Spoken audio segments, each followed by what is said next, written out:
Perlembagaan yang kita sepakati menyatakan bahasa Melayu bahasa rasmi.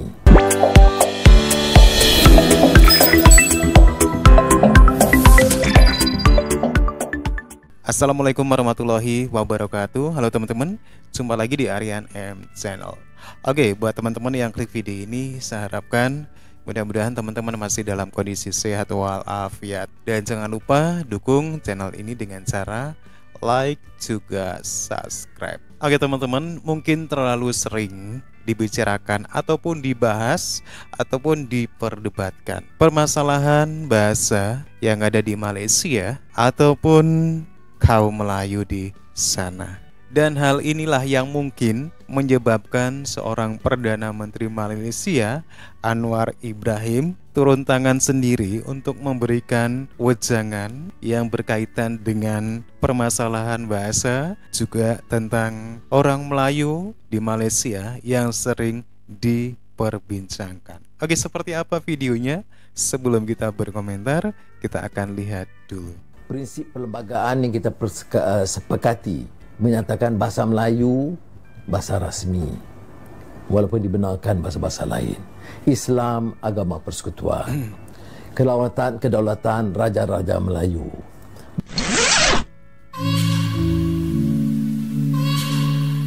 Keutuhan bahasa Melayu yang telah banyak berubah, membuat bahasa Melayu terjun bebas dari masa kejayaan sampai masa penjajahan. Bahasa Melayu seolah menjadi bahasa yang sudah tercemar semenjak masuknya bahasa Inggris ke wilayah Semenanjung. Penduduk Malaysia lebih cenderung mengabaikan bahasa sendiri dan melestarikan bahasa Inggris. Begitu pula dengan budaya kemelayuan yang semakin jarang diterapkan, baik dalam keseharian maupun secara umum. Budaya dan bahasa Melayu semakin sulit berkembang, lantaran sistem berbilang kaum masih menjadi faktor utama sebagai dasar negara. Saya cenderung mengatakan selagi Malaysia berkeras menggunakan perkataan bahasa Melayu sebagai bahasa rasmi Malaysia, bukannya bahasa Malaysia sebagai bahasa rasmi Malaysia, selagi itu Indonesia akan menolak benda. Walaupun Prof. Dr. Awang seharian kata ada majlis antarabangsa bahasa Melayu, semua itu Mabim, kenapa tidak Mabim? Mabim tidak berjaya apabila perkataan bahasa Melayu mula digunakan. Pada masa bahasa Malaysia digunakan, Mabim itu mantap. Bila masuk bahasa Melayu, dia sudah menjadi longgar. Jadi teori saya lah, dari tubuhlah satu majlis baru, majlis antarabangsa bahasa Melayu. Tapi pada saya, seorang yang pragmatik, kalau penutur bahasa itu berjumlah 200 juta, dan penutur bahasa Melayu kita berjumlah 20 juta, mungkin kurang lagi, tentulah 200 juta itu yang menentukan. Sebab penuturnya ramai dan dia juga berkembang. Akhirnya soal Melayu ini, ada yang menyatakan ya, Perdana Menteri harus Melayu, dan ini dapat tak dipertikaikan. Ini Melayu dari Parti Melayu, itu tak pernah saya dengar, melainkan baru-baru ini. Saudara, soal Melayu ini mesti ditangani. Orang Melayu majoriti di negara ini. Prinsip perlembagaan yang kita sepakati menyatakan bahasa Melayu bahasa rasmi, walaupun dibenarkan bahasa-bahasa lain. Islam agama persekutuan, kedaulatan raja-raja Melayu, dan hak kesemuan Melayu dan Bumi Putera. Ini semua yang dalam Pakatan Harapan dipersetujui. Malah dulu saya syaratkan dalam kerjasama Pakatan Rakyat, pemimpin-pemimpin Pakatan Rakyat mesti menandatangani perjanjian ini. Dan ini dibuat sudah lama.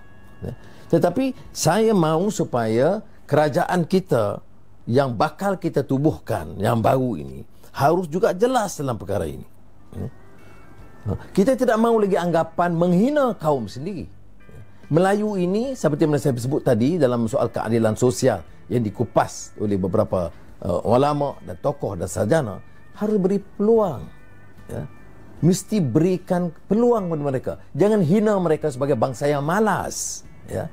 Ya, kamu orang kaya dengan anak-anak yang kaya raya, bolehlah beri pandangan yang begitu rupa, yang meluka perasaan orang Melayu. Dan kita nak dapat sokongan mereka. Ada yang malas, anak orang kaya malas pun ada, Anak Cina malas pun ada, orang Melayu malas pun ada. Tetapi tanggungjawab kita pada pemerintah ialah memberikan mereka, memberdaya mereka, memberikan peluang kepada mereka supaya dapat bersaing, berikan kemudahan. Ya. Saya dari kampung Cokot Kun, Bukit Mentajam. Kalau tidak beri peluang ke Kolej Melayu Kuala Kangsar, belum tentu saya boleh lepas masuk ke universiti. Kerana saya di kampung, di antara yang pertama masuk ke universiti. Begitu juga ramai. MRSM, Sekolah Menengah Sains, itu semua peluang cara kita membantu anak-anak kita. Ya. Tapi bukan dengan menghina mereka, atau bukan cara diskriminasi dan menghina pula kaum lain. Melayu miskin sebab Cina.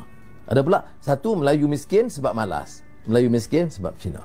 Sebab itu dalam keadaan dulu, saya ingat lagi sebelum kekalahan teruk dan parah Tanjung Piai, saya mengusulkan pada Perdana Menteri, luluskanlah peruntukan segera untuk yang miskin, petani, nelayan, peneroka, pekerja miskin, untuk meringankan beban mereka.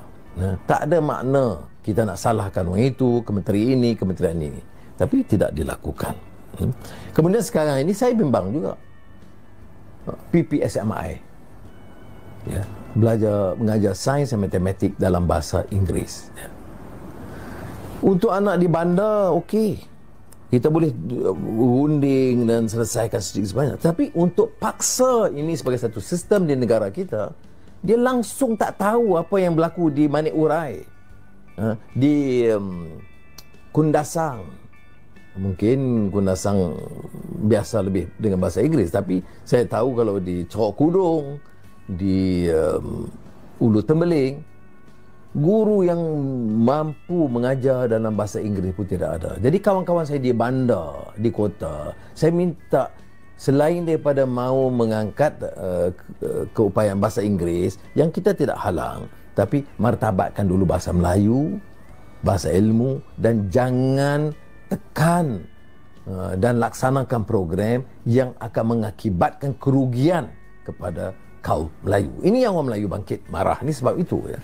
Jadi baik bagaimana tentang bahasa Inggeris. Kalau soal bahasa Melayu ini dapat diyakinkan sebagai suatu bahasa kebangsaan, bahasa ilmu, maka penjanaan mengangkat martabat penguasaan bahasa Inggeris itu, saya rasa boleh bukan saja digalakkan, boleh diberikan penekanan yang lebih. Tapi ini di antara isu-isu pokok, soal kemalasan, soal PPSMI, soal kemiskinan rakyat. Oke teman-teman, demikian sebuah video yang menarik di mana seorang Perdana Menteri Malaysia, Anwar Ibrahim, turun langsung untuk memberi penjelasan bagi masyarakatnya. Dengan adanya permasalahan soal bahasa di Malaysia yang ruwet, yang konon katanya sebagai jati diri, sebagai identitas bangsa Malaysia, ternyata belum bisa menjadi salah satu alat pemersatu di sana, dan juga persoalan orang Melayu di Malaysia yang sering dibicarakan, yang katanya pemalas. Oke teman-teman ya, demikian sebuah video yang menarik. Gimana menurut teman-teman? Silakan teman-teman bisa berkomentar. Terima kasih dan wassalamualaikum warahmatullahi wabarakatuh.